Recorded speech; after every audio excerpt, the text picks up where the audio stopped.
All right, after a fairly long stay in Chapter 6, we're ready to move on and head into Chapter 7. In Chapter 7, we're going to begin to talk about chemical bonding. So far, we've learned a lot in Chapter 6 about model for describing atoms. Now we're going to start to look at how atoms are held together to make molecules, because after all, most of the interesting substances in the world are not just individual atoms. They're atoms that are bound together to make assorted molecules or materials.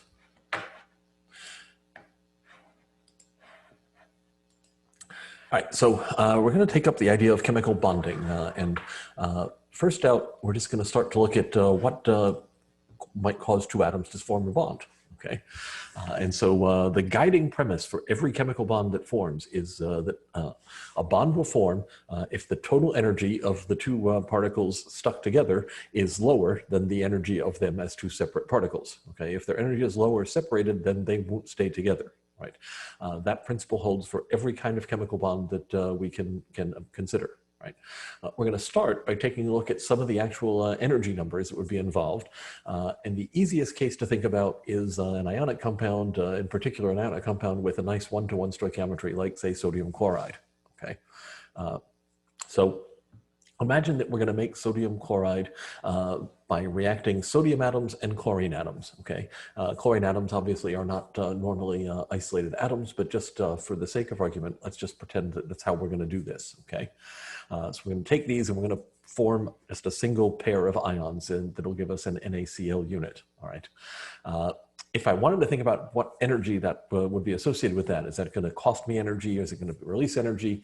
I could figure this out reasonably easily by using the ionization energy for forming the sodium ion, the electron affinity, which will tell me the energetics of forming the chloride ion, and then I could look up a little bit of physics, and I could use Coulomb's law, which is just the force of attraction between two charged particles, to find the energy of attraction between the two ions once they're formed. So let's look at how that turns out, what the numbers say about that. Okay. So the ionization energy for sodium is 495.8 kilojoules per mole. Okay. So this means that the sodium, making a sodium ion from that part costs energy.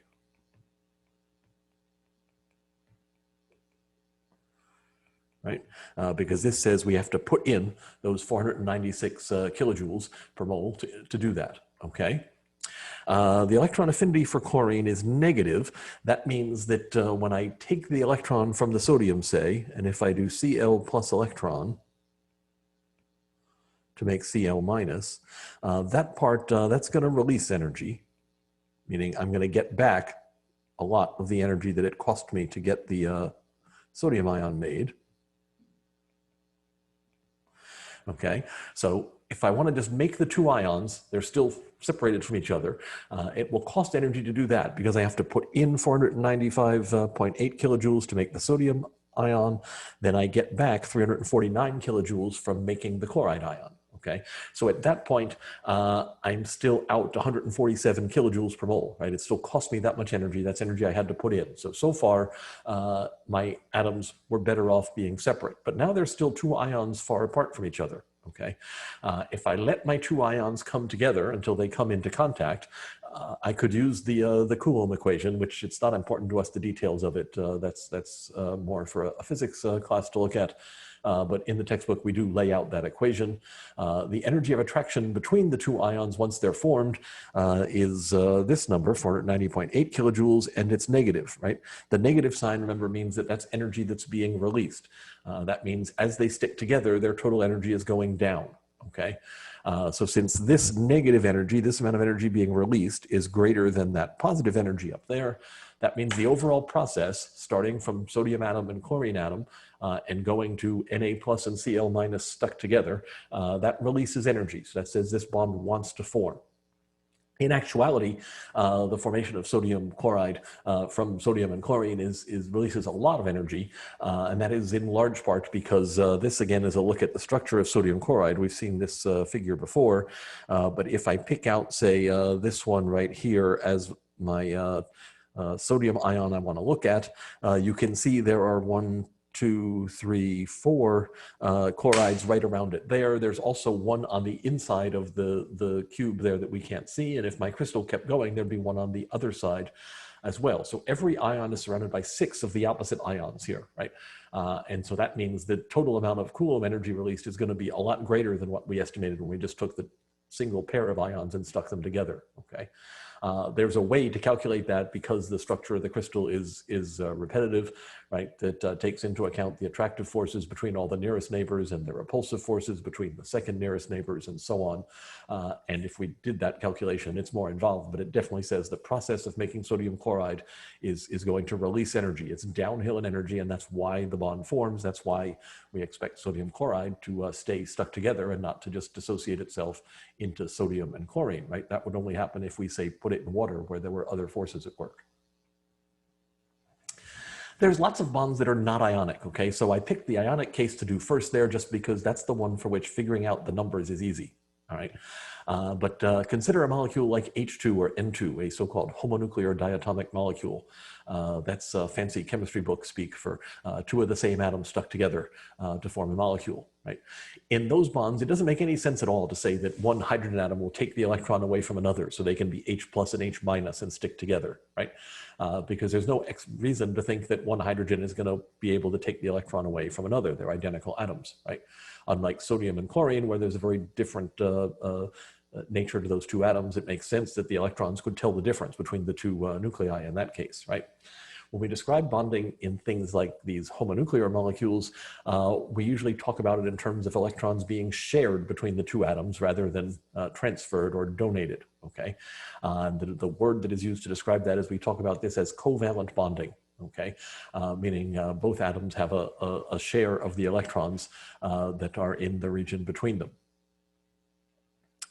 Suppose I want to think about H2. It's the simplest molecule there is, right? There's only 2 electrons and 2 protons, right? And so if I do this, I want to figure out what's going to happen. So my hydrogen atom has an electron in a 1s orbital, right? So my 1s orbital is a sphere. So let me just sketch out a spherical 1s orbital over here and another one over there, okay? My 2 hydrogen atoms are far apart. They're not going to interact very much, right? So they're not going to be exerting much force on each other if they're really far apart. If they're too close together, then I'm putting them right on top of each other. The nuclei are getting close to one another. Then there's going to be repulsion that pushes it away. Somewhere in between, there's going to be an optimum distance where they're at the preferred separation to have the best interaction between them, okay? We're not going to look at how to do this, but it's possible to calculate this sort of thing. And this graph here shows us what would happen, okay? So what do we got? We've got the potential energy for my pair of hydrogen atoms on the y-axis. It's in joules, and you'll notice they're in increments of 10 to the minus 19. So that same order of magnitude we've been seeing for energies of electrons in atoms, things like that, right? Over here, I've got a distance r. That's the distance between my 2 hydrogen atoms, okay? It's in meters, but it's in increments of 10 to the minus 10. So again, pretty like appropriate distance scale for being atoms or being a hydrogen molecule. So what happens? Imagine that we start out here. Out here, my 2 hydrogen atoms are far enough apart that neither one knows the other one is there, okay? So I've got 2 atoms, they're much further apart than the size of those 1s orbitals. And so those orbitals can't interact with one another in any way. There's nothing going on, they don't interact. I start bringing them together. This is just sort of a thought experiment where I'm going to make the molecule, right? I start pulling them closer together. Eventually, when I get somewhere around here, somewhere around, I don't know, around this 3 times 10 to the minus 10 point, when I get around there, my curve starts to bend downward, okay? So I see I came in from my flat line, and now I'm starting to go down in energy, right? That says the 2 atoms are now beginning to be attracted towards one another, right? Negative energy, remember, is energy that's pulling the thing together, okay? And so now, in terms of my 1s orbitals, I'm at the point where the size of the 2 1s orbitals, they're beginning to kind of overlap with each other, okay? We'll come to talk about that overlap of the orbitals as being responsible for forming the bond. I keep pulling them together, and my bond is getting better and better because my curve is tending downward, right? As long as my curve is tending downward, they're still being pulled closer together. Eventually, down here, I get to a minimum, Okay, so somewhere down here at a distance which is, in this case, somewhere near a little bit less than whatever 1 times 10 to the minus 10 in meters, this is what we would call the bond length.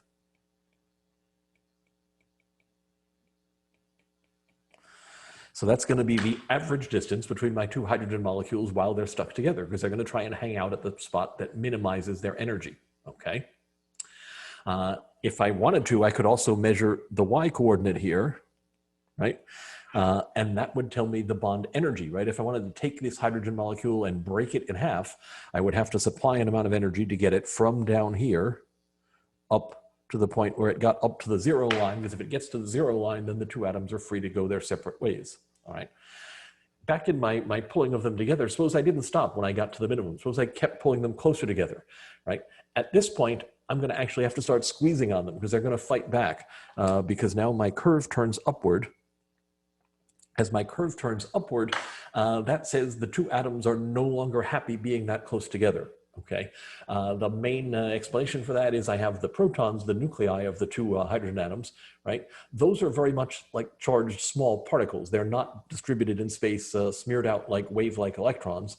Those protons are now getting close together, and they don't like it because their positive charges are pushing each other apart, right? And you can see on this side, my energy goes up so that it's going up almost vertically, right? They really don't want to be any closer together than that. Okay, so this curve has a lot of information about the hydrogen molecule. We can figure out how far apart the atoms are. We can figure out how much energy it would take to break it in half. Lots of things like that. Okay, in the region around here, what I've done is I've achieved some sort of optimum overlap between my 1s orbital from the first atom and my 1s orbital from the second atom, right? So I've got this region in here where I've got the electron density from the 2 orbitals overlapping on top of one another. Electron density that's in there essentially is being attracted to both of the 2 protons, right? Because if I'm right on the center line as an electron, I'm equally far away from those 2 nuclei. There's no reason to think the electron actually knows or cares which proton it started off with. They're just charged particles, right? So they're both going to attract, and that's what's going to lower the energy and make this want to form a bond. So when we talk about these, we say in ionic bonding, we talk about having electron donation. Donation makes it feel like the one atom just wants to give away its electrons. It's more like the thing that's becoming the anion is just taking the electrons. But we talk about electron donation or electron transfer. Transfer is another word you'll see for that. If we talk about covalent bonding, we talk about electron sharing, okay? In the case of a H2 molecule, the sharing is perfectly even, right? Because my 2 hydrogen atoms are identical. Electron in the middle can't tell one end of the molecule from the other, right? So it's a symmetrically shared electron cloud. Most bonds are somewhere in between those things. They are what we call polar covalent, meaning the electrons are not completely moved from one atom to the other, but they're not shared evenly either. Right? Suppose instead of having H2, I had a molecule where the 2 atoms were different from one another. I don't know, suppose I had CO, right? Carbon and oxygen are different atoms. An electron in the middle might be able to tell the difference between a carbon atom and an oxygen atom, and it might prefer to go towards one side of the molecule or the other, right? That will result in the electrons being pulled somewhat towards one end of the molecule. Going forward, we'll learn how to assess exactly how to tell which end that's going to be and how to categorize bonds into these different groups.